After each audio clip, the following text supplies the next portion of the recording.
Welcome to சமையல் dishes. Chicken leg பீஸ்னா யாருக்குங்க பிடிக்காது? வெளியில் கிறிஸ்பியாகவும் உள்ள ஜூஸியாகவும் இருக்கிற இந்த தந்தூரி சிக்கன் லெக் பீஸை இன்றைக்கி ஏர் ஃப்ரையரில் தான் குக் பண்ண போகிறோம். வாங்க எப்படி குக் பண்ணலான்னு பார்க்கலாம்.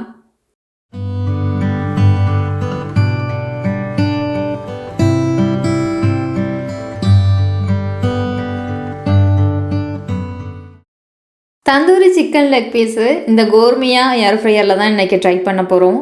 ஏற்கனவே இதில் ஃப்ரெஞ்ச் ஃப்ரைஸ் ட்ரை பண்ணிவிட்டு ஷார்ட்ஸ் வீடியோவில் அப்லோட் பண்ணியிருக்கோம். வேணும்னா செக் பண்ணி பாருங்கள். இதில் ரோஸ்ட் மோடில் தான் இன்றைக்கி tandoori chicken leg piece try பண்ண போகிறோம். இதில் பேக்கிங் ஆப்ஷனும் இருக்குது.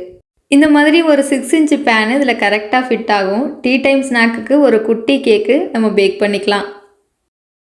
10 சிக்கன் லெக் பீஸ் இன்றைக்கி சமைக்க போகிறோம். அதுக்கு 1 டீஸ்பூன் மஞ்சள் தூள், 1 table spoon garam masala, 1 table spoon சேப்பு மிளகாய் தூள், 2 டேபிள் ஸ்பூன் மல்லித்தூள் சேர்த்துருக்கேன்.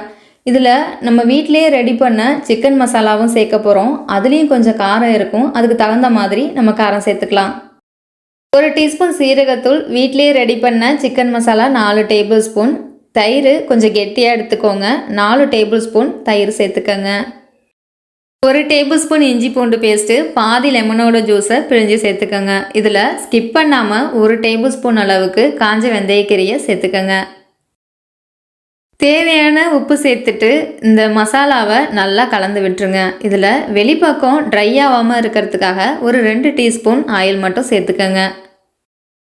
மசாலாவை நல்லா கலந்து விட்டுருங்க. சிக்கனை மஞ்சள் தூள் சேர்த்து க்ளீன் பண்ணியாச்சு. எல்லா பக்கமும் மசாலா சேர்கிறதுக்காக ஒரு 3-4 இடத்துல ஸ்லைஸ் போட்டு வச்சுக்கோங்க. நம்ம எடுத்துக்கிட்ட மசாலா ஒரு 10 சிக்கன் லெக் பீஸுக்கு ரொம்ப கரெக்டாக இருக்கும். சிக்கனோட லெக் பீஸில் எல்லா பக்கமும் படுறது மாதிரி மசாலாவை அப்ளை பண்ணிவிடுங்க. இடையில ஸ்லைசஸ்லேயும் மசாலாவை அப்ளை பண்ணிவிடுங்க. இந்த சிக்கன் லெக் பீஸை குறைஞ்சது 2 மணி நேரம், அதிகபட்சமாக ஓவர் நைட்டு கூட ஊற வச்சுக்கலாம். மசாலா ஊறி ரொம்ப சூப்பராக இருக்கும். ஏர் ஃப்ரையரை ஆன் பண்ணிவிட்டு வேணுங்கிற டைமை நம்ம செட் பண்ணிக்கலாம். நான் 25 மினிட்ஸில் இன்றைக்கி ரோஸ்ட் மோடில் தான் குக் பண்ண போகிறேன். ஃபஸ்ட்டு ப்ரீ ஹீட் பண்ணிக்கலாம். ப்ரீ ஹீட் ஆனதும் சவுண்டு வரும். அப்போது நம்ம 5லேருந்து 6 சிக்கன் லெக் பீஸ் வரை இதில் வைக்கலாம். வச்சுட்டு நம்ம வேக வைக்க வேண்டியது தான். 25 மினிட்ஸ்க்கு பாதி அளவு டைம் ஆனதும் டர்ன் ஃபுட்டுன்னு சவுண்டு வரும். அப்போது நம்ம சிக்கன் லெக் பீஸை பெரட்டி அடுத்த பக்கம் வேக வைக்கிறதுக்கு திருப்பி வச்சிடணும். எல்லா சிக்கன் லெக் பீஸையும் திருப்பி விட்டுட்டு மறுபடியும் வேக வச்சுருங்க. மிச்சம் இருக்கிற 12.24 மினிட்ஸும் குக் ஆன பிறகு எண்டு சவுண்டு வரும். எண்டான பிறகு வெளியில் கிறிஸ்பியாகவும் உள்ள ஜூஸியாகவும் சிக்கன் லெக் பீஸு பர்ஃபெக்டாக குக் ஆகி ரெடியாகி இருக்கும். எடுத்து சாப்பிட்டு பாருங்கள், செம்மையாக இருக்கும். வீடியோ பிடிச்சிருந்தா வீடியோக்கு ஒரு லைக் பண்ணுங்கள். வீடியோவை ஃப்ரெண்ட்ஸ் அண்ட் ஃபேமிலிக்கு ஷேர் பண்ணுங்கள். Healthy and simple recipe ku subscribe சமையல் டிஷ்ஷஸ்.